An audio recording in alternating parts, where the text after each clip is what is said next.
many of you love goodbyes?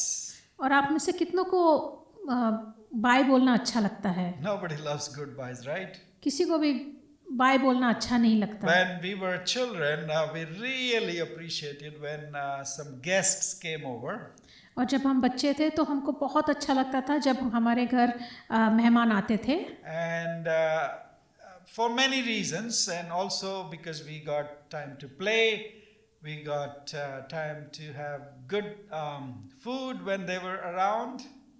और कई कारण होते थे हमें अच्छा लगने के लिए, क्योंकि हमको खेलने को मिलता था, अच्छा अच्छा खाना मिलता था।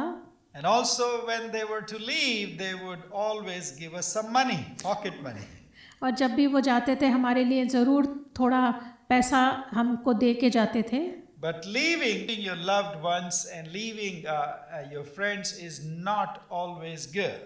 पर हमारे दोस्तों को, हमारे परिवार को छोड़ के जाना ये हमेशा खुशी की बात नहीं होती, कठिन बात होती है। We often grieve and we feel sad about that. और कई बार हम शोक करते हैं और हमको बुरा लगता है, हम सैड फील करते हैं। But when Jesus Christ left his disciples on this earth, पर जब प्रभु यीशु मसीह अपने शिष्यों को छोड़कर इस धरती पर छोड़कर गए, and when he was lifted up to heaven, और जब उनका स्वर्गारोहण हुआ, that is called the ascension. उसको स्वर्गारोहण कहते हैं। The disciples, the Bible says, rejoiced. और बाइबल हमें बताती है कि उसके शिष्यों ने आनंद मनाया। In Luke chapter 24, we will see soon. और लूका रचित सुसमाचार इसके 24वें अध्याय में हम देखेंगे That Luke tells that they returned to Jerusalem with great joy. और लूका रचित सुसमाचार कहता है कि वे यरूशलेम वापस गए बहुत ही उत्साह में। So, suppose you walk into a room. सोचो कि आप एक कमरे में दाखिल हो रहे हैं And the room is empty. और वो कमरा खाली है, But there is a chair and somebody is sitting on that chair. पर उस कमरे में एक कुर्सी है और उस कुर्सी पे कोई बैठा है। You will not feel sad. आपको बुरा नहीं लगेगा, आप सैड नहीं फील You will करोगे not be concerned about it. और आपको उस बात की चिंता भी नहीं होगी। You may think, oh, maybe some people are late, they may come later, or something happened that is preventing these people to come into that room. और आप सोचेंगे कि शायद कुछ लोग देरी से आएंगे या शायद कोई कारण होगा जिसके कारण वो नहीं आ सके। But if you walked into a room, पर अगर आप एक कमरे में दाखिल हो रहे हैं and you found the main chair, the throne, completely empty, और वहाँ आपने देखा कि एक सिंहासन है जो बिल्कुल भी खाली है, there you will be concerned. आपको फिर चिंता होने लगेगी, Who is in charge? कौन यहाँ इस सभा का अध्यक्ष है? Who, if it is a king, is the king no more? अगर यहाँ राजा है तो राजा अभी कहाँ है? So for the disciples of Jesus Christ, तो परमेश्वर यीशु मसीह के शिष्यों के लिए this ascension of Jesus ये यीशु मसीह का ऊपर उठाया जाना could have been something like this. ये उसी परिस्थिति की ओर जैसा ही हो सकता था। The throne or the place or the space that Jesus occupied in their life, और वो सिंहासन या वो जगह या वो स्थिति जिसको परमेश्वर यीशु मसीह ने भरा था, feels now empty. अब वो बिल्कुल खाली हो गई थी। But today I want to invite you पर आज मैं आपको आमंत्रित करता to हूँ look at that empty space, कि आप आज उस खाली जगह को देखें, not as something that is void, that is completely empty, ऐसा नहीं क्योंकि वो पूरी तरह खाली है, but as the throne room. पर वह सिंहासन की स्थल। As Jesus' ascension was not the end of the story, क्योंकि प्रभु यीशु मसीह का स्वर्गारोहण होना ये हमारी कहानी का अंत नहीं है, rather it was the beginning of his reign on the throne of heaven. पर उसके सिंहासन जो स्वर्ग में है उस पे उसका राज्याध्यक्ष होना या उसका काल शुरू हो रहा था। So Jesus led his disciples to Bethany. तो यीशु मसीह अपने शिष्यों के साथ बैथनी नाम एक जगह गए। It is very obvious that Jesus did this deliberately. और ये बहुत ही समझने वाली बात है कि प्रभु यीशु मसीह ने ये जानबूझकर किया था। You remember what is the significance of Bethany? What did Jesus do before his ascension in Bethany? क्या आप जानते हैं कि बैथनी में ऐसा कौन सा कार्य यीशु मसीह ने किया था? Yeah, Jesus performed one of the greatest miracles of his life.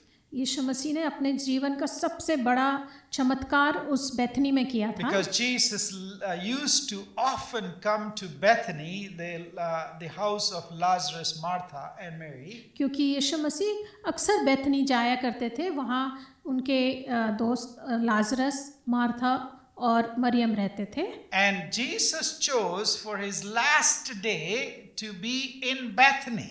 और यीशु मसीह ने अपना जो इस धरती पर का आखिरी दिन था, उस दिन को भी चुना कि वो बैथनी में रहे। And he invited his disciples to be over there. और उन्होंने अपने शिष्यों को भी आमंत्रित किया कि वो वहाँ आए। And in the sight of his disciples, और अपने शिष्यों के बीच में he was lifted up in the air and above the clouds to be in the presence of God, to be on that throne. और उस दिन उनको ऊपर उठाया गया, स्वर्गारोहण उनका हुआ, बादलों के ऊपर वो चले गए अपने स्वर्गीय पिता के पास जहाँ उनका सिंहासन है। So this ascension of Jesus Christ, तो ये यीशु मसीह का ऊपर उठाए जाना, this ascension to the throne of God, ये परमेश्वर का उठाए जाना जहाँ उसका स्वर्ग में जो आसन है, it has significance for our past. इसका महत्व हमारे पिछले जीवन से है and for the present और हमारे आज के जीवन के लिए है and also for the future of what we believe and hope in. और हमारे आने वाले कल में हम क्या विश्वास करते हैं और हमारा क्या आशा है, इस पे भी निर्भर करता है। Let's read a few scriptures. चलिए आइए हम परमेश्वर के वचन से पढ़ते हैं। First is from the Gospel according to Luke chapter 24 और लूका रचित सुसमाचार इसके 24वें अध्याय and verses 50 to 53. और 50 से लेके 53 वचन तक हम पढ़ेंगे। And somebody keep your finger in the book of Acts. और कोई अपने प्रेरितों के काम में आप ध्यान रखिए। Chapter 1 verses 1 through 11. और उसमें पहला अध्याय और 1 से 11 वचन तक। Anybody wants to help us read Luke 24 50 to 53? और क्या कोई हमारे साथ लूका रचित सुसमाचार इसका 24 अध्याय 50 से आगे पढ़ सकेंगे? Thank you. May the Lord add His blessings to the reading and hearing of His word. और परमेश्वर अपने वचन के सुने और पढ़े जाने पर आशीष करे। Underline this verse, this word in 52, verse 52. और 52 वर्स को हम बड़े गौर से देखें। This is the saddest goodbye ever, okay? और ये सबसे दुखदायक गुड बाय है। But they worshipped Him उन्होंने उसे दंडवत किया and returned to Jerusalem और जेरूसलम को लौट गए with great joy. बड़े आनंद से भरे हुए। And why is this possible that they said that they worshipped Him, they returned to Jerusalem with great joy? How is this possible? और ये कैसा मुमकिन है कि वो उसे अलविदा कह के उसे दंडवत करके यरूशलेम की ओर चले, पर बड़े ही आनंद में। We will look into this shortly. हम उसको देखेंगे और आगे। Now, Acts chapter 1 verses 1 to 11 of the first chapter. और हम प्रेरितों के काम इसका पहला अध्याय और 1 से 11 वचन तक देखेंगे। Yeah, thank you. Anybody? क्या कोई हमारे लिए पढ़ेगा? Amen. Thank you again. May the Lord bless the reading and hearing of His word. और परमेश्वर अपने वचन के सुने और पढ़े जाने पे आशीष भेजे। So the first thing that we see in this passage is और सबसे पहली बात हम इस विषय में देखते हैं the past. It reminds us, the ascension reminds us that the mission of Jesus has been fully accomplished. और हम देखते हैं कि जो परमेश्वर यीशु मसीह का जो कार्य था ये पूर्ण हुआ है जब हम वो ऊपर उठाया गया। So in Luke chapter 24, as we just read, और लूक का रचित सुसमाचार इसके 24वें अध्याय में जैसे हमने पढ़ा from verses 50 to 53, 50 से लेके 53 वचन तक Luke tells us that Jesus led them. He led them. Jesus led them in verse 50 out as far as Bethany. और उसमें हम देखते हैं कि यीशु मसीह उनको बेथनी तक ले गया। So it was intentional. Jesus planned it. He led his disciples to Bethany. और जानबूझकर प्रभु यीशु मसीह ने अपने शिष्यों को बेथनी तक लाया। This is not incidental. Jesus did not do anything randomly or incidentally, but he knew what he was doing beforehand. पर ये मत समझिए कि प्रभु यीशु मसीह ने यूं ही उनको बेथनी ले गया, वो जानबूझकर उनको बेथनी ले गया। So that's where he also used in Bethany, he used it as the launch pad for his second kind of ministry through his ascension. तो वहाँ उस जगह को उस यीशु मसीह ने इस्तेमाल किया ताकि वो अपना जो आगे का मिशन है या आगे का कार्य है वो शुरू कर सके। And then Luke tells us something even more important. और यहाँ लूक हमको एक बहुत महत्वपूर्ण बात कहते हैं। In verse 50 itself, और 50वीं आयत में कहते हैं, as Jesus was with his disciples, जब यीशु मसीह अपने शिष्यों के साथ थे, he lifted his hands up उसने अपने हाथ उठाकर and he blessed them. उन्हें आशीष दी। So what Luke is saying, और लूक यहाँ ये कह रहे हैं that while Jesus was on this earth, कि जब प्रभु यीशु मसीह इस धरती पे थे, he always blessed his disciples with his presence. वो हमेशा अपने शिष्यों को आशीषित करते थे अपनी उपस्थिति से। And even at this time of goodbye, और इस समय जब वो अलविदा कह रहे हैं, he lifted up his hands, उन्होंने अपने हाथ उठाकर, and as his hands were lifted up, और जब उनके हाथ ऊपर उठे हुए थे, verse 51 says, while he blessed them with raised hands, और जब वो हाथ उठाकर उन्हें आशीष दे रहे थे, he parted from them and was carried up into heaven. वो उनसे अलग हो गए और ऊपर स्वर्ग में ले लिए गए। So Jesus ascended into heaven mid blessing.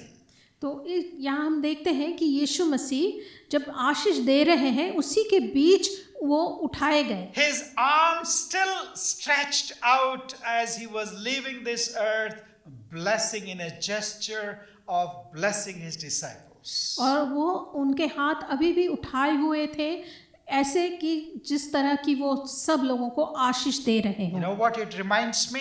आप जानते हैं कि इस बात से मुझे क्या याद आता है? It's the image of a high priest blessing his people as he was gathered in the temple. कि जो महायाजक है किस तरह अपने लोगों पर आशीष बरसाते थे जब वो टेंपल में होते थे। When the people gathered to worship God in the temple, जब लोग उस कलीसिया में इकट्ठा होते थे परमेश्वर की आराधना the करने high के लिए, priest would often raise his hands and bless them, and as they were leaving the temple, as they finished their worship, he would bless them with raised hands. तो महायाजक जब वो आते थे आराधना करने के लिए तब भी उन्हें आशीष देते थे, और जब वो आराधना करके जा रहे होते तब भी महायाजक उन्हें आशीष So as देते थे। Jesus was leaving this earth, जब यीशु मसीह भी इस दुनिया को छोड़कर जा रहे थे, his hands were still stretched out in a high priestly manner to bless his people. और उनके हाथ तब भी उठाए हुए थे इस तरह जिस तरह महायाजक आशीष दे रहे हों। It was not a leader turning his back to his disciples, to his people. और ऐसा नहीं कि एक अधिकारी अपने लोगों के अपने शिष्यों को पीठ दिखाकर जा रहा हो, but he was a savior, he was a high priest, still blessing his people even as he said goodbye to them. और अलविदा कहते वक्त भी प्रभु यीशु मसीह एक महायाजक की तरह, एक उद्धारकर्ता की तरह अपने लोगों पर आशीष बरसाते हुए हम देखते हैं। This gesture tells us, friends, ये जो बात है वो हमें ये बताती है that Jesus said to his disciples, or Jesus said to you and me, or anybody who reads about the ascension, कि यीशु मसीह ने अपने जो शिष्य थे उनसे ये बात कही और हमसे और आपसे भी यही बात कह रहे हैं that I am not abandoning you by leaving this earth. कि मैं तुमको छोड़कर नहीं जा रहा जब मैं ये दुनिया छोड़ के जा रहा My हूँ। physical presence here may be ending, मेरा जो अस्तित्व है वो इस दुनिया से तो खत्म हो रहा है, but my blessings, पर मेरा आशीर्वाद my presence in your midst और मेरी जो उपस्थिति आपके बीच में is just the beginning of a new chapter. कि ये एक नए संदर्भ की शुरुआत है। So the ascension, friends, was not a separation from his disciples forever. सो जो स्वर्गारोहण है इसका ये मतलब नहीं कि परमेश्वर यीशु मसीह अपने शिष्यों से हमेशा के लिए दूर हो But गए, it was rather a promotion. पर ये एक ऊंचे उठाई जाने वाली बात The थी। disciples did not lose Jesus. यीशु मसीह के शिष्यों ने उसे से छुटकारा नहीं मिला, But they gained a Jesus who was now promoted. पर उनको एक ऐसा यीशु मसीह मिला जो अब ऊंचा उठाया गया हो। So when you get promotion at work, जब आपको तरक्की मिलती है आपके कार्यों में, you may have to leave the position, you may have to leave the place even, you may have to even go to a different office and physically move from that place. कभी-कभी आपको जिस स्थान पे आप हैं उसको छोड़कर जाना पड़ता है या उस ऑफिस को छोड़कर जाना पड़ता है या एक नई जगह पे आपको जाकर काम करना पड़ता है। But what happens in promotion? पर तरक्की होने में क्या होता है? You get a better office, आपको एक अच्छी सुविधा मिलती है, you get higher position, आपको एक ऊंचाई का स्थान मिलता है and you get recognized for what you have been doing. और आपको सब लोगों के बीच में जाना जाता है कि आपने कौन से काम किए So हैं। that's what happened. It happened exactly at the time of Jesus' ascension. तो यही बातें हुई जब प्रभु यीशु मसीह का स्वर्गारोहण हुआ। So his position was now at the right hand of God the Father. अब उनकी जो पोजीशन थी वो परमेश्वर पिता के दाहिनी ओर थी। So he left maybe the building. उन्होंने शायद उस बिल्डिंग को छोड़ दिया By leaving this earth, इस दुनिया को छोड़ते but वक्त, now he has moved into the control room in heaven. पर वो अभी परमेश्वर अपने पिता के संगति में स्वर्ग में है। And by this position now, अब इस जो स्थिति है उनकी, he is in a position and he is in authority to bless you even more and to look out all his disciples on this earth. कि वो अब इस ऊंचाई में पहुंच गए हैं जहां से वो हर एक व्यक्ति को देख सकते हैं और आशीष दे सकते हैं। So friends, also this past mission that Jesus has accomplished through his ascension means और इस जो पिछला मिशन प्रभु यीशु मसीह का था जो स्वर्गारोहण से पहले उन्होंने खत्म किया, what he has accomplished through that, उन्होंने उस द्वारा क्या हासिल किया that our salvation is fully completed. कि हमारा जो उद्धार है वो पूरी तरह कंप्लीट हो चुका। Jesus has completed our salvation. यीशु मसीह ने हमारा उद्धार संपूर्ण कर दिया। Yeah, do I today live in the confidence that Jesus has completed my salvation? क्या आज हम इस कॉन्फिडेंस में रहते हैं, इस विश्वास में रहते हैं कि प्रभु यीशु मसीह ने मेरा उद्धार कंप्लीट किया है? This ascension of Jesus Christ, ये जो प्रभु यीशु मसीह का स्वर्गारोहण है, it declares to you and me today ये हमको इस बात की गवाही देता है, a past incidents जो पूर्व बात हो चुकी है, that is our complete salvation. वो हमारा पूर्ण उद्धार है। It is not a work in progress. वो अभी कार्य जारी नहीं है। I and you cannot add something to our salvation to make it complete. आप और मैं हमारे उद्धार को आगे बढ़ाने के लिए और कुछ उसमें मुनाफा नहीं कर सकते। But Jesus has already completed it. क्योंकि यीशु मसीह ने उसको संपूर्ण कर चुका So है। when guilt comes in your life whispering to you that you may not be saved, और जब आपके मन में ये विचार आता है कि शायद तुम्हारा और मेरा उद्धार हुआ नहीं है, you may be, doubting about your spiritual life and the life that may be halted or the life that may be clinging to some sin or some guilt.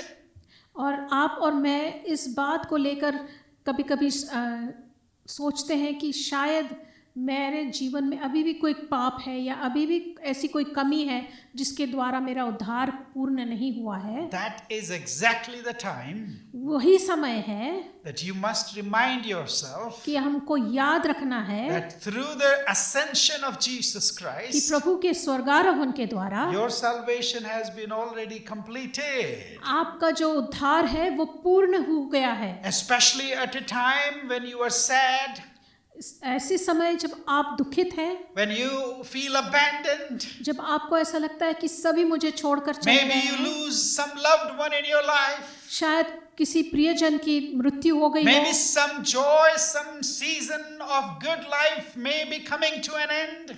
शायद आपके जीवन का एक सुखद अनुभव यहाँ समाप्त हो रहा हो, And then you see some clouds blocking your view of God, blocking your view of Jesus Christ. और तब आप ऐसे क्लाउड्स को देखते हैं, बादलें देखते हैं जिनके द्वारा आप यीशु मसीह को नहीं देख पा रहे हैं। Remember at that time ऐसे समय में याद रखिए that Jesus did not leave.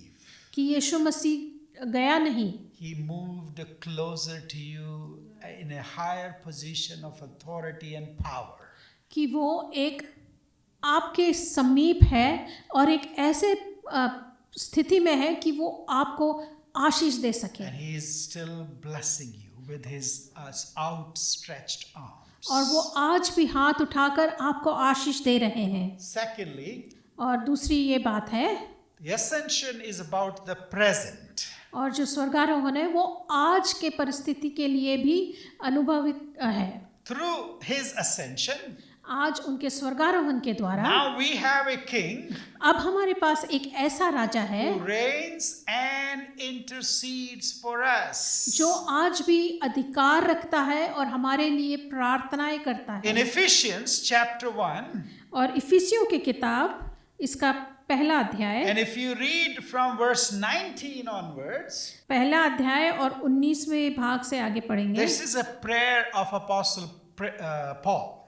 और ये पौलुस की दुआ है, And he uses deliberately these amazing words. और ये यहाँ वो एक बहुत सुंदर वाक्य कर रहे हैं। And what is the immeasurable greatness of his power for us who believe according to the working of his great power, verse 19.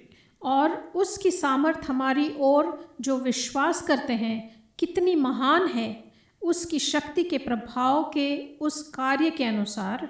God put this power to work in Christ when he raised him from the dead and seated him at the right hand in the heavenly places. जो उसने मसीह के विषय में किया कि उसको मरे हुओं में से जिलाकर स्वर्गीय स्थानों में अपने दाहिनी ओर। And this is actually in the original big sentence from verse 20 to the end of 23, that he keeps going on and on and on as though he is struggling to put into words what Christ has done through his place in heaven. और यहाँ हम देखते हैं कि पौलुस कहते जा रहे हैं, बार बार ये बात की जिक्र कर रहे हैं, ताकि इसलिए क्योंकि वो इन बातों को शब्दों में डालना चाह रहे हैं कि किस प्रकार प्रभु यीशु मसीह ने ये कार्य So किया। at the throne, तो इस समय जो सिंहासन है as the king, और जो राजा है, in verse 21, Jesus is now far above all rule and authority and power and dominion, above every name that is named, not only in this age but also in the age to come. And he has put all things under his feet and has made him, Jesus, the head over all things for the church, which is his body, the fullness of him who fills all in all. सब प्रकार की प्रधानता और अधिकार और सामर्थ और प्रभुता और हर नाम के ऊपर जो न केवल इस लोक में पर आने वाले लोक में भी लिया जाएगा बैठाया, और सब कुछ उसके पांव तले दिया गया, और उस सब वस्तुओं पर शिरोमणि ठहराकर कलीसिया को दे दिया। यह उसकी देह है और उसी की परिपूर्णता है, जो सब में सब कुछ पूर्ण करता है। Hallelujah. Hallelujah. So when Christ is seated by God on the throne beside him at his right hand, और जब प्रभु यीशु मसीह को स्वर्ग में उस सिंहासन पर अपनी दाहिनी ओर प्रभु परमेश्वर ने बिठाया, God is declaring प्रभु पिता ये कह रहे that हैं Jesus is the one now who rules. कि अब यीशु मसीह है जो अब अधिकार से सामर्थ्य से कार्य कर रहे And he हैं, rules above all rule and authority and power and dominion. और वो सभी प्रधानता और अधिकार और सामर्थ्य और प्रभुता के ऊपर अपना कार्य कर रहे हैं। Everything, every power has been now subjected to Jesus Christ as the king.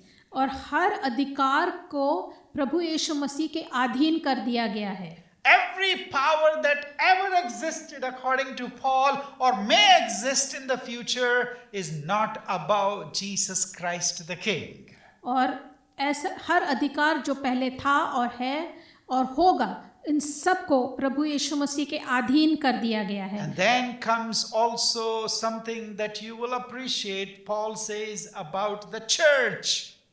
और आपको ये जानकर खुशी होगी कि पौलुस कलीसिया के बारे में क्या कह रहे He हैं, makes it personal and intimate about the church. और वो इस बात को एक अपने कलीसिया को अपने बारे में क्या कहना है ये सिखा रहे हैं। That God gave him as head up over all things to the church. कि प्रभु ने यीशु मसीह को सब कलीसिया के ऊपर रखा है, For the church, which is his body. क्योंकि कलीसिया उसका देह है। So the church that you and I are part of, which may be very tiny, और जिस कलीसिया के आप और मैं भागी हैं, शायद छोटी सी क्यों ना हो, we have the King Jesus Christ who still cares for this church. क्योंकि यीशु मसीह हमारा राजा है जो आज भी इस कलीसिया के बारे में प्रेम रखते हैं, Because we are his body.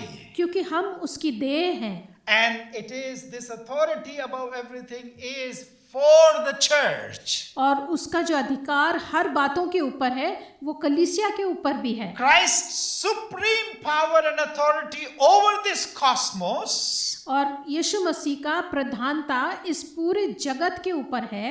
In that he has not forgotten that he is also the king of the church and everything is for the church. और हर बात जबकि प्रभु यीशु मसीह के अधीन है, पर फिर भी वो ये बात नहीं भूले कि कलीसिया उनके अधीन है और वो कलीसिया पे राज करते हैं। Hallelujah. Hallelujah. This is in the present, friends. Jesus is still ruling. और आज के दिन में भी यीशु मसीह राजा हैं और वो राज कर रहे हैं। And again in Romans chapter 8 और रोमियो की किताब इसका 8वां अध्याय and verse 31 and 34, और जो 31 से 34 तक वाक्य हैं, Paul tells the Romans और पौलुस रोमियो से कह रहे हैं that Christ Jesus, verse 34, I will focus just on verse 34, who is to condemn? Is it Christ who died, or rather who was raised, who is also at the right hand of God, who also intercedes for us? और हम सिर्फ 34वीं आयत पढ़ेंगे। फिर कौन है जो दंड की आज्ञा देगा? मसीह वह जो मर गया वरन मुर्दों में से जी भी उठा और परमेश्वर की दाहिनी ओर और हमारे लिए निवेदन भी करता है। So Christ who is ascended, जो प्रभु यीशु मसीह जो स्वर्गारोहण हुए, he is not at rest in a distant place, कि वो आराम नहीं कर रहे एक दूर जगह पे, but he is active. पर वह वहाँ भी कार्य कर रहे हैं। And what is he doing? और वहाँ कौन सा कार्य कर रहे He is हैं? advocating for us. वो हमारे लिए निवेदन कर रहे हैं, He is praying for us. वो हमारे लिए प्रार्थनाएं कर रहे He हैं, is interceding to God the Father on behalf of us. और वो हमारी ओर से प्रभु पिता के लिए मिन्नतें मांग रहे हैं। So the present Christ is the antidote of any anxiety that you may ever suffer, friends. और हमारा जो प्रभु यीशु मसीह है वो हमारे किसी भी चिंता के लिए एक एंटीडोट या Yes, है। that's good word. If you are anxious about anything ever in your life, और आपके जीवन में ऐसी कोई भी चिंताजनक बात हो, the present dimension of ascension, जो हमारा प्रभु यीशु मसीह का जो ऊपर उठाया जाना है, remember that is an antidote to every anxiety of yours. वो हर आपकी जो चिंता है उसको खत्म कर देने वाली एक ऐसी दवा है। You may be afraid of the coming economy breakdown or inflation, or about your job, about your health, about your career, or anything. और आपको शायद इस बात की चिंता होगी कि आर्थिक परिस्थिति कैसी है, मेरा जॉब हो रहेगा या नहीं, और मेरी हालत कैसी होगी, मेरा स्वास्थ्य कैसा होगा। पर हर बात के ऊपर प्रभु एक ऐसी दवा है जिसके कारण वो आशीष देते हैं। Thank you. Jesus is on the throne still. और प्रभु यीशु मसीह आज भी सिंहासन पे बैठे हैं। Jesus is interceding for you today. और आज भी यीशु मसीह आपके लिए और मेरे लिए निवेदन कर रहे हैं। He has all the power and authority, and he's above all powers and authority. और उनके पास सभी बातों की प्रभुता है और हर बात का अधिकार है। And he's seated at the right hand of God. और वो प्रभु परमेश्वर के दाहिनी ओर बैठे हुए He हैं, cares for you. He's interceding for you. और वो आपके और मेरे लिए विचार करते हैं और आपके और मेरे लिए मिन्नतें मांगते हैं। And lastly, और आखिरी बात, the future. आगे का हमारा जीवन। So we are the people of hope. और हम विश्वासी लोग हैं। And the ascension tells us that our hope cannot be shaken.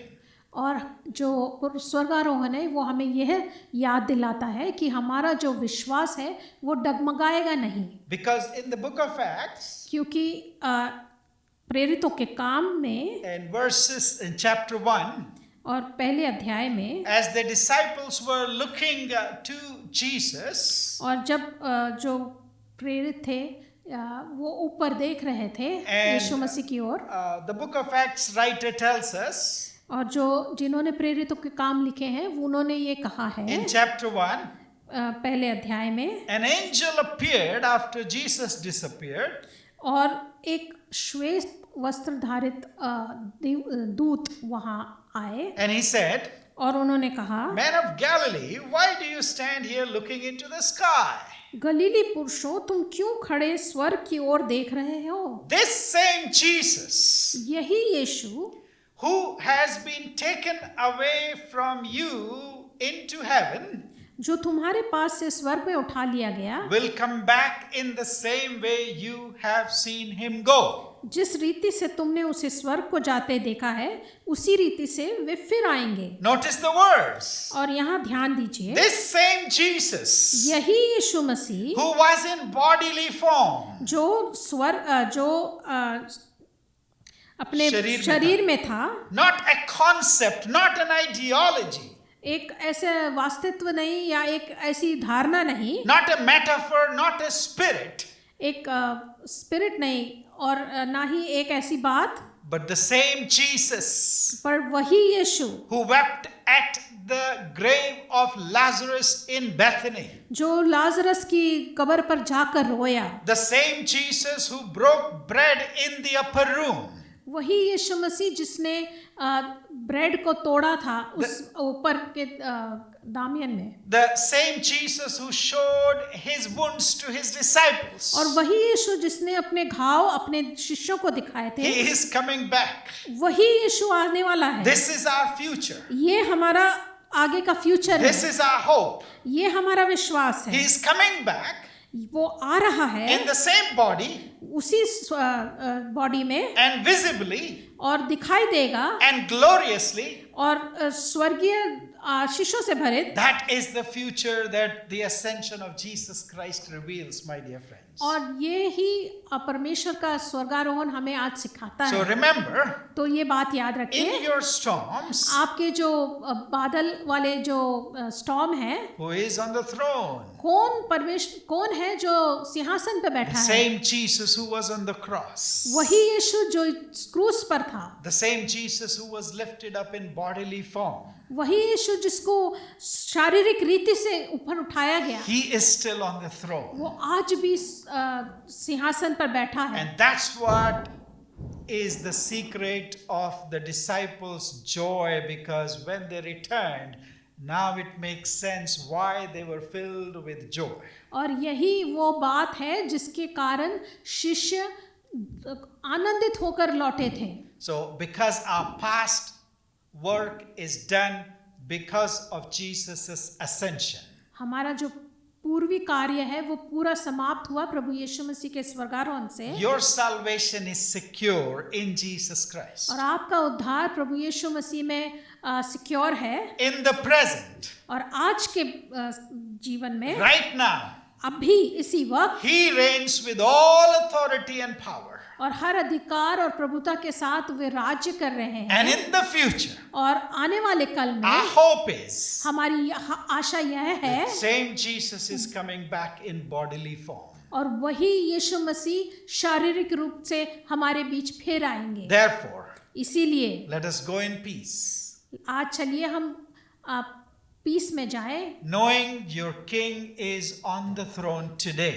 इस बात को याद रखते हुए कि आज भी हमारा राजा सिंहासन पर बैठा है And He loves you with an everlasting love. और वो हमें आज भी प्रेम करता है और हमेशा के लिए करता In the रहेगा। same way इसी प्रकार that the psalmist 117 psalm reminded us और जो स्तोत्र करता है वो हमें ये याद दिलाता है that God- 117 वचन में God's love and His faithfulness is everlasting forever. कि परमेश्वर का प्रेम और उसकी फेथफुलनेस कभी खत्म नहीं होती। May the Lord bless us through these words. और आइए परमेश्वर हमें आशीष दे इन वचनों के द्वारा। Let's pray.